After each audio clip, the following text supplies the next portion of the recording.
निशुम्भ शुम्भ गर्जनी प्रचण्ड मुण्ड खण्डिनी वने रणे प्रकाशिनी भजामि विन्ध्यवासिनी।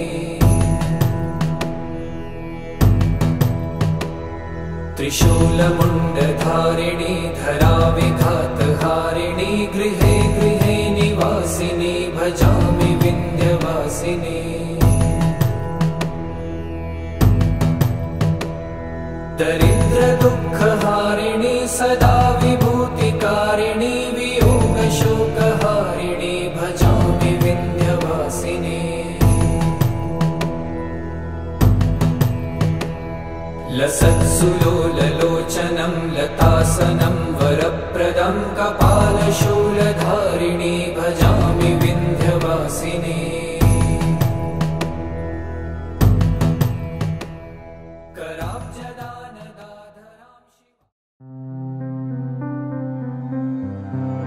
নমস্কার, আমি প্রীতম আর আপনারা দেখছেন তেজ টক।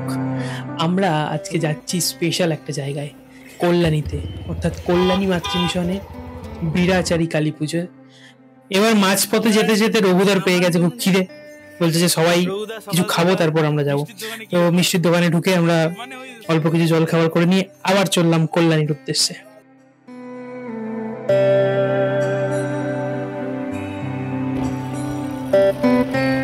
আমরা যাচ্ছিলাম আমাদের বাড়ি থেকে, অর্থাৎ আমার বাড়ি হচ্ছে খন্নান, সেখান থেকে কল্যাণী, আর এটা হচ্ছে কল্যাণী ব্রিজ। এটা পার হয়ে আরো খানিকটা যেতে হবে। আমরা যেহেতু বাইকে এসেছি তাই আমরা অনেকটাই আগে পৌঁছে গেছি। এবার মহারাজ এসে পৌঁছালেন, আর এই মিশনের যিনি ছোট মহারাজ তিনি মহারাজকে স্বাগত জানালেন।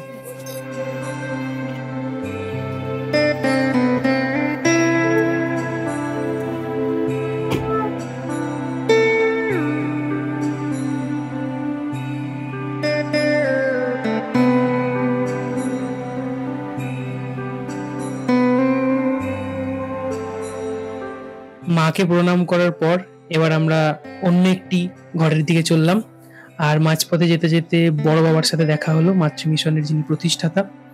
উনি এখানে ভোগ রান্না করছিলেন। মহারাজকে জিজ্ঞেস করছেন, কেমন আছো তুমি, শরীর কেমন আছে?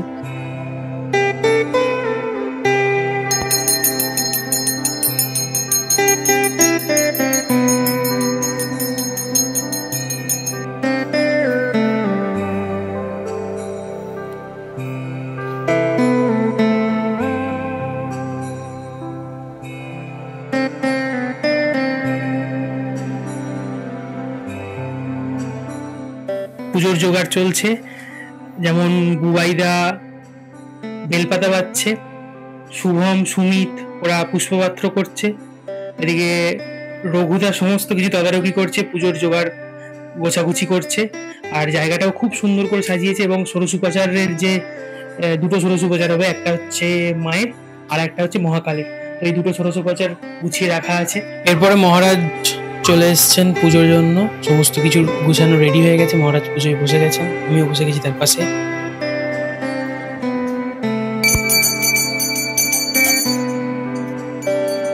কল্যাণী মাতৃমিশন মূলত ঠাকুরমা স্বামীজির ভাবধারায় অনুপ্রাণিত। সংগঠনটির বয়স প্রায় 25 বছর। এখানে কালী পুজো দেখার জন্য বহু ভক্ত শিষ্য এসেছিলেন, এবং যারা গান করতে পারেন তারা এখানে গান করছিলেন। সেই সময় অত্যন্ত সুন্দর একটা পরিবেশ তৈরি হয়েছিল।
দেবীর ধ্যান করে মানস পূজার অর্ঘ্যটি মাথায় নিয়ে ঋৎপদ্মাসনদ্দদ্যাৎ ইত্যাদি মন্ত্রে মানস পূজা করতে হয়।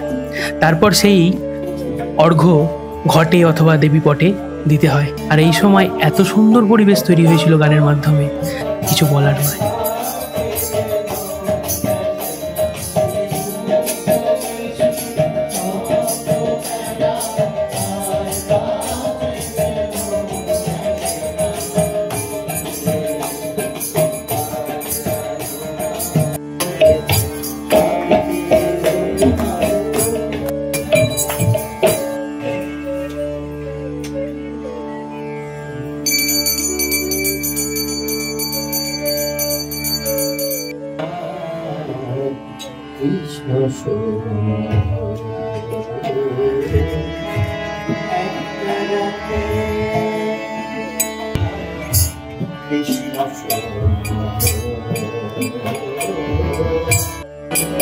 বীরাচারী কালী পুজোয় অন্যতম একটি অংশ হলো বলিদান।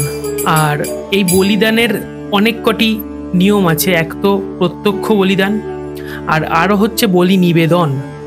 এই বলি নিবেদনের মধ্যে অন্যতম হলো শিবা ভোগ নিবেদন, অর্থাৎ শিবার উদ্দেশ্যে বিশেষ একটি জায়গায় গিয়ে পুজো করা অন্ন দিয়ে শিবার উদ্দেশ্যে ভোগ নিবেদন করতে হয়।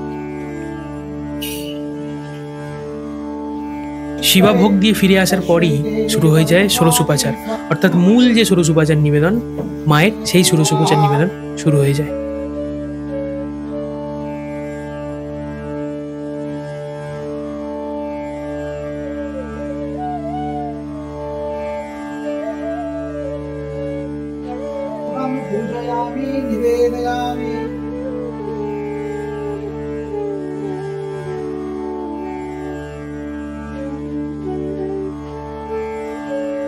বলিদান বিনা শক্তি পুজো অসম্পূর্ণ, তাই এবার শুরু হয়েছে বলিদানের প্রস্তুতি।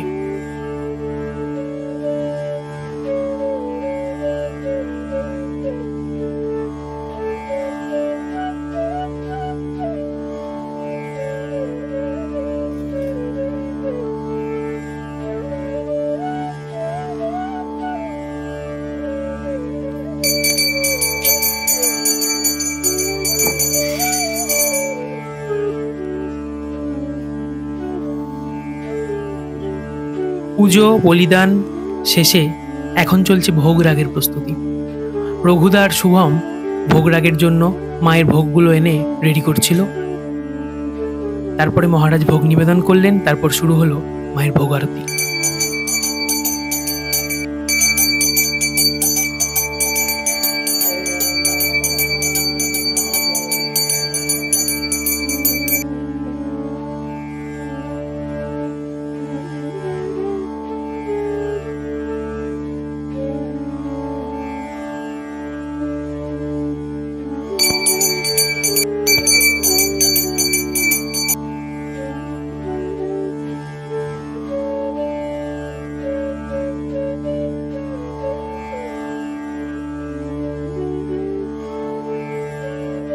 ভোগারতি শেষে এবার শুরু হলো পুষ্পাঞ্জলি।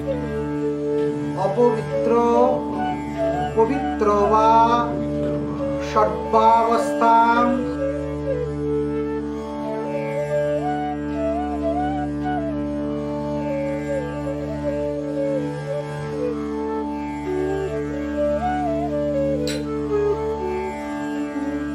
পূজা বলিদান ভোগারতি শেষে এবার শুরু হলো মায়ের হোম।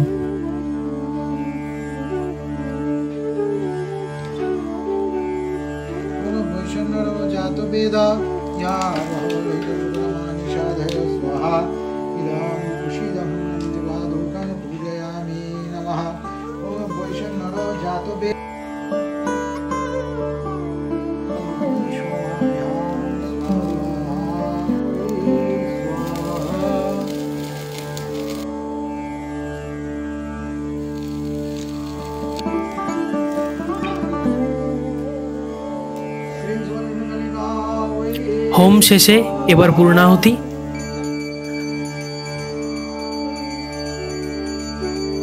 তারপর সকলকে শান্তির জলে অভিষিঞ্চিত করে মহারাজ এবছরের মতন পূজা সমাপন করলেন। এবার পুজো শেষে আমাদের প্রসাদ পাওয়ার পালা। বড় বাবা নিজের হাতে মহারাজকে আর আমাদের প্রসাদ পাওয়ালেন। এবং এর আগের বারও আমি এসেছিলাম এই পুজোতে, তো সেবারও যেমন অত্যন্ত নিজের মনে করে প্রসাদ পেয়েছিলাম, এবারও ঠিক তাই। আর অনেকটা রাত হয়ে গেছিল, তো আমারও বাড়ি ফেরার ছিল। আমি আর চিকু একসাথে গাড়ি নিয়ে বেরিয়ে পড়লাম। তখন প্রায় অলমোস্ট 3:30। এখন কল্যাণীর উপর দিয়ে আমরা যাচ্ছি, ফিরবো খন্নান। এই রকম আরও অনেক ভিডিও দেখতে হলে আমাদের সাথে থাকতে হবে, লাইক করতে হবে, শেয়ার করতে হবে, সাবস্ক্রাইব করতে হবে। Thanks to all. নমস্কার সকলকে।